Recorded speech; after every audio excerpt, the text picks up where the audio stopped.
Assalamualaikum warahmatullahi wabarakatuh. Perkenalkan, nama saya Muhammad Nurul Stadia dengan NPM 2306264843, dan di sini saya akan menjelaskan tentang PowerPoint yang sudah saya buat. Bisa dilihat sendiri ini PowerPoint-nya mengenai tentang tugas awal dari praktikum karakterisasi material di tahun 2025.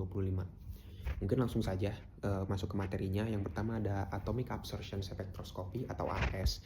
Nah, AS ini apa sih? AS ini merupakan spektroskopi yang prinsip pada serapan cahaya oleh atom. Atom-atom yang menyerap cahaya itu pada panjang gelombang tertentu, tergantung pada sifat unsurnya. Cahaya pada panjang gelombang tersebut mempunyai cukup energi untuk mengubah tingkat elektronik suatu atom. Nah, dari setiap atom alat AAS terdiri dari 3 komponen, yaitu unit atomisasi dengan nyala dan tanpa nyala, sumber radiasi, dan yang terakhir itu sistem mengukur fotometrinya. Nah, ini bisa dilihat dari gambarnya sendiri. Ini ada gambar dari AHS.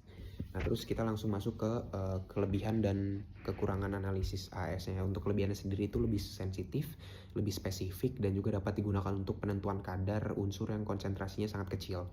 Itu untuk kelebihannya. Nah, untuk kekurangannya sendiri itu ada tidak cocok untuk sampel padat, dan yang kedua hanya dapat mengukur satu unsur, dan yang ketiga harganya itu cukup mahal atau relatif mahal, dan yang keempat membutuhkan preparasi sampel yang rumit. Nah, ini ada jenis-jenis AAS.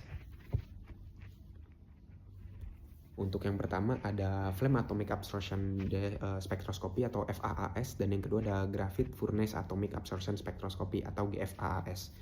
Nah, untuk FAAS ini sendiri adalah teknik analisa kimia yang digunakan untuk mengukur konsentrasi unsur-unsur logam dalam suatu sampel. Nah, teknik ini tuh biasanya didasarkan pada prinsip penyerapan cahaya. Nah, prinsip kerja FAAS itu atomisasi, penyerapan cahaya, pengukuran, dan penentuan dari konsentrasinya. Terus yang kedua ada GFAAS. GFAAS ini merupakan metode yang lebih sensitif. Biasanya itu digunakan untuk mendeteksi logam yang sangat rendah dalam volume yang sangat rendah. GFAAS adalah AAS yang menggunakan tengku grafit, bukan nyala api ataupun atomisasi sampel, kayak gitu. Lanjut kita masuk ke FTIR atau Fourier Transform Infrared Spectroscopy. Nah, FTIR ini merupakan sebuah teknik yang digunakan untuk mendapatkan pola absorbansi dari suatu senyawa sebuah material. Nah, FTIR sendiri dapat digunakan untuk menganalisa senyawa organik maupun anorganik. Selain itu, FTIR juga dapat digunakan untuk analisa kualitatif meliputi analisa gugus fungsi beserta polanya, dan analisa kuantitatif dengan melihat kekuatan absorpsi senyawa pada panjang gelombang tertentu. Kayak gitu untuk FTIR. Nah, FTIR ini bekerja berdasarkan prinsip penyerapan radiasi inframerah oleh molekul.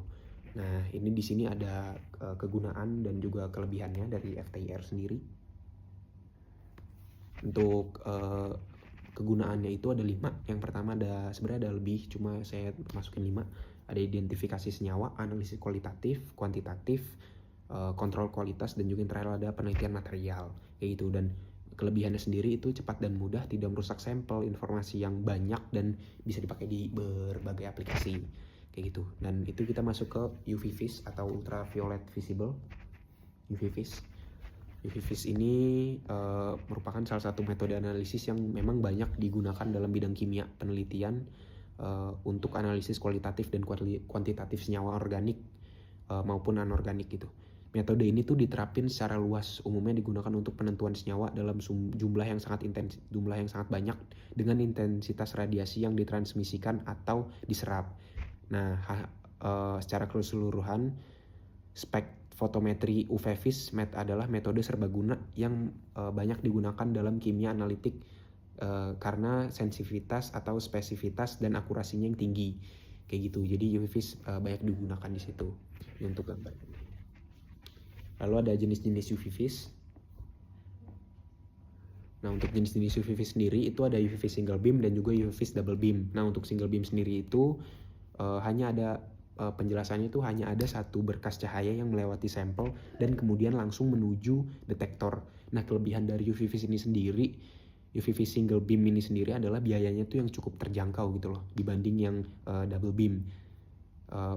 Dan kekurangannya itu intensitas sumber cahayanya tuh dapat berfluktuasi gitu karena seiring berjalannya waktu, karena dia single beam nggak double beam. Nah untuk double beam sendiri definisinya apa? Ini menggunakan dua berkas. Kalau yang tadi single beam ya sesuai namanya single double, di mana satu cahaya melewati sampel yang melewati referensi. Untuk kelebihan double beam sendiri itu pengukurannya lebih akurat karena fluktuasi intensitas sumber cahaya itu bisa dikompensasi gitu. Nah untuk kekurangannya berlawanan sama single beam aja, kayak dia ini relatif lebih mahal gitu. Nah ini kita masuk yang terakhir, ada STA atau Simultaneous Thermographimetric Analysis. Nah, STA ini adalah teknik analisis thermal yang menggabungkan metode penting, yaitu thermographic analysis atau TGA dan differential scanning calorimetry atau DSC. TGA ini mengukur perubahan berat sampel sebagai fungsi suhu atau waktu. Informasi yang diperoleh meliputi stabilitas termal, komposisi, maupun kandungan zat volatil gitu. Nah untuk DSC sendiri, ini teknik yang mengukur perbedaan jumlah panas yang dibutuhkan untuk meningkatkan suhu sampel, dan referensi DSC memberikan informasi tentang transisi seperti titik leleh, kristalisasi, dan transisi kaca. Kayak gitu. Itu untuk gambar dari STA-nya. Nice. Nah terus ini sudah ada referensi, tadi ada referensinya. Oke, mungkin sekian saja materi yang bisa saya sampaikan di PPT ini. Bila ada kurang atau salah ucapan atau salah kata, saya mohon maaf. Wabillahi taufiq wal hidayah. Wassalamualaikum warahmatullahi wabarakatuh. Terima kasih.